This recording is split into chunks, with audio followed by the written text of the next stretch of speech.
Hi folks, and welcome to Lifetime Hip. As many as 1 in 5 of us will suffer with hip pain at some point in our lives, right from our early years through to later adulthood when we might be thinking about some form of hip joint replacement. I thought we'd talk today about some of the things that you can do to make sure that your hip lasts you a lifetime.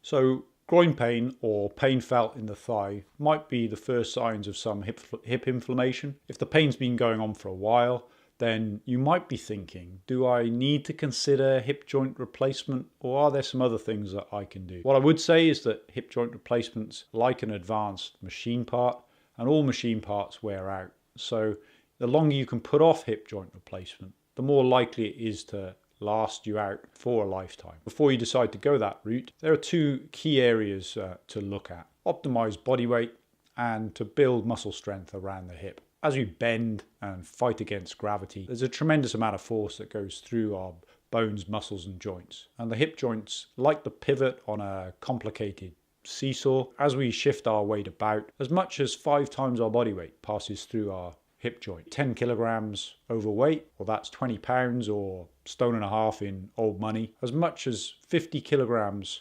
or an extra 7 stone is passing through your hip joint with every step you take. And the average person takes between 1 and 3 million steps per year. So that's a lot of extra force that's hammering through your hip joint with every step you take. If you think you're starting to get some hip pain, it's worth considering optimizing your body weight and building back some of the strength in the muscles around your hip. Where's a good place to start? Body mass index, or BMI. That's a measure for your height, gives you a healthy weight. There are some links in the description below. Calculate what weight you should be for your height. As an example, a normal BMI should be anything up to about 25 for a 5'6" tall woman. A body weight of up to 10.5 stone is considered normal. And for a man who's 5'10" tall, a body weight up to about 12.5 stone is considered normal. Losing weight and changing the way that you eat, more of an effect on weight loss than exercise. You can't outrun a bad diet, as the saying goes. And it can be tough, so get some help and support. Your GP practice or practice nurse can point you in the right direction and get you some help with your nutrition. Aim to hit your target weight over a 12 to 18 month period. Don't try and do it over a few weeks. And pay attention to the experts when they say to avoid the hidden sugar in food. There's 4 grams of sugar in a teaspoon. There may be as much as 7 to 8 teaspoonfuls of sugar in a sugary can of drink. For stronger muscles, we're looking at low impact activity. We're aiming for cycling, gentle jogging, swimming, or even walking.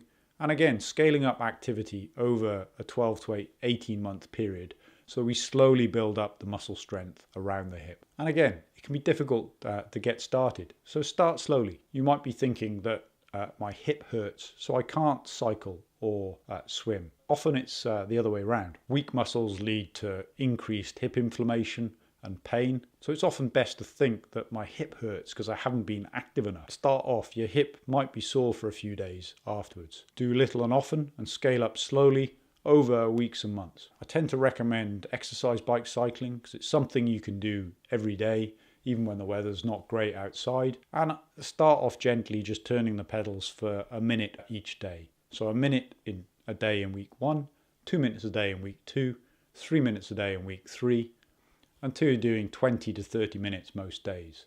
And it might take 6 to 12 months to scale up to that amount, but we'll slowly see an increase in muscle strength over that period, hopefully limit the number of flare-ups and decrease the amount of inflammation in the hip. Making small changes to optimize body weight and improve muscle strength can help settle down inflammation in the hip. That's whether you've got a niggly hip that troubles you every now and again, whether you've got constant toothache type pain and are thinking about hip replacement, or for that matter, if you've had a hip replacement and you're looking to look after your hip. Optimizing body weight and building muscle strength will help you to look after your hip so that your hip lasts you a lifetime.